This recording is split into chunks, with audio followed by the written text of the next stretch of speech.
In today's video, I'm going to teach you how to use indicator templates in Tradingview.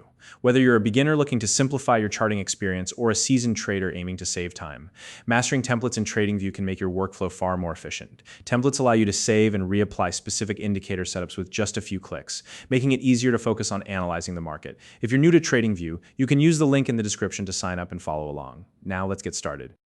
To begin, let's talk about opening an existing template. First, locate the 4-box icon at the top of the Tradingview interface. This icon is your main gateway to all functions related to templates. Once you've found it, click on the 4-box icon. This will open a drop-down menu. From there, select the option labeled Open Template. A pop-up window will appear, showing a list of all your saved templates. Now, you can either browse through the list, or if you already know the name of the template you're looking for, use the search bar to type it in. Once you see the template you want, click on it. This will instantly apply the template to your chart, loading the exact indicator settings you saved earlier. It's that quick and easy. Next up, let's walk through how to create your own custom template.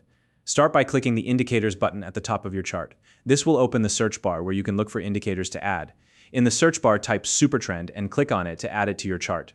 The Supertrend indicator is particularly useful for identifying trends and potential reversals in the market. Once that's done, keep the Indicators panel open and type RSI into the search bar. Click on it to add the RSI, or Relative Strength Index, to your chart.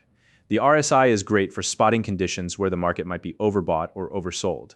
After you've added both indicators, make sure they're visible and configured exactly the way you want.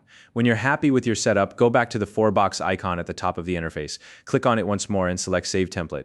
A pop-up window will appear, prompting you to name your template. For example, you might call it Supertrend in RSI. Once you've entered a name, click Save. This will ensure that your current indicator setup is saved as a reusable template for future use. Now that you've created your custom template, let's talk about how to use it. Once again, click on the 4-box icon at the top of the Tradingview interface. From the drop-down menu, select Open Template. In the pop-up window, use the search bar to type the name of your saved template, such as Supertrend in RSI. When your template appears in the list, simply click on it. This will load all the indicators you saved earlier, arranged exactly as you had configured them. It's a fantastic way to quickly reapply your preferred setups without having to manually add each indicator again. Finally, let's cover how to remove indicators from your chart. If you ever want to clear your chart for a fresh setup or reduce clutter, this step is important. Locate the small X next to each indicator displayed on your chart. Simply click the X and the indicator will be removed. This gives you a clean slate to work with or allows you to simplify your current view. And that's it. By mastering these steps, you can easily manage your indicator templates in Tradingview, saving time and ensuring consistency in your analysis. If you found this video helpful, please like and subscribe.